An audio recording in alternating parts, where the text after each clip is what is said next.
बहू को भी बराबर सम्मान दे। सुप्रिया बहू, अब तो चाय बना के पिला दो, शाम के 5 बज गए हैं और अभी तक चाय का कोई नामो निशान नहीं दिख रहा है। अभी ला रही हूँ मम्मी जी। थोड़ी देर बाद सुप्रिया चाय लेकर अपनी सास के कमरे में आ गई। उसके आते ही सासू माँ बोल पड़ी, बहू क्या बात है, आजकल मैं देख रही हूँ कि तेरा काम में जी नहीं लगता, बहुत ढीली हो गई, कोई बात है तो बता दे मुझे। नहीं मम्मी जी, ऐसी तो कोई बात नहीं है, मैं तो सारे काम समय पर ही कर देती हूँ।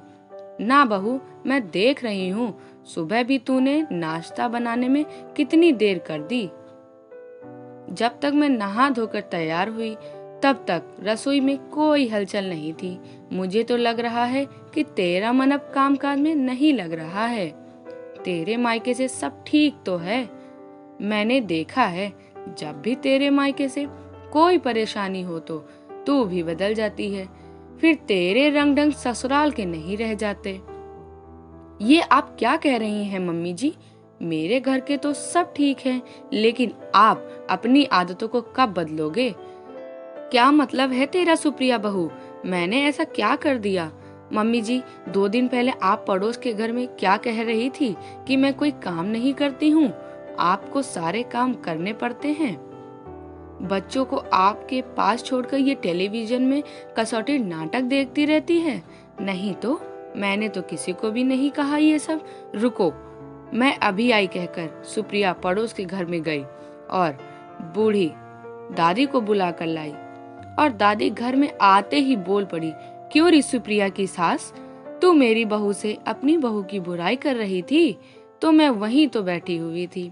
तुमने सोचा ये बूढ़ी दादी हमारी बात नहीं सुन रही हैं, तो बोले जाओ, लेकिन एक बात सुन, तुम जैसी औरतें जो दूसरों के घर जाकर अपनी बहुओं की बुराई करती हो, तो जब तुम्हारी बहू को पता चल जाए कि मेरी सास हमारी बुराई कर रही तो तुम्हारी इज्जत क्यों करेंगी? माना कि बहू दूसरे के घर से आई है, वो तो सदा से ही पराई है, लेकिन बहू को भी सम्मान चाहिए।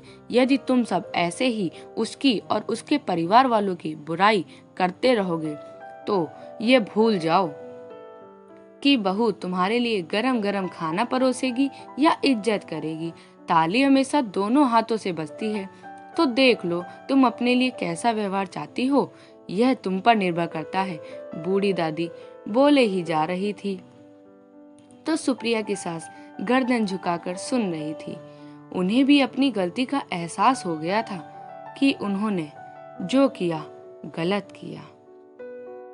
दोस्तों, आजकल ये हर घर घर की कहानी बन गई है। यही कुछ छोटी छोटी बातें आगे चलकर एक बड़ा पहाड़ बन जाती हैं, जिससे रिश्तों की उलझन बढ़ती जाती है। उम्मीद है आपको ये कहानी पसंद आई होगी। अगर पसंद आई हो तो मेरे चैनल को लाइक, शेयर, सब्सक्राइब जरूर करिएगा।